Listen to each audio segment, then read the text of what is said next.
I'm Marci Bailey with Bailey's Fine Jewelry.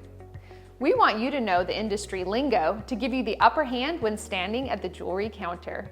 Check out part 3 of our definition series to gain a comprehensive understanding of all things diamonds and jewelry. Soldering is a technique used in making and repairing jewelry. Diamonds are often set into metal settings such as prongs or bezels to secure them in place. Soldering is used to attach these settings to the metal. The process involves heating the metal components and applying a solder alloy, which melts and flows into the joint between the components and creates a strong bond when cooled.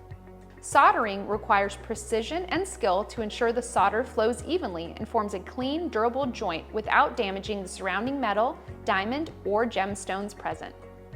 If you have any questions about these terms or more, be sure to visit us in stores, online at baileybox.com, or reach out to us on social media. Thanks for watching, and be sure to like, comment, and subscribe below.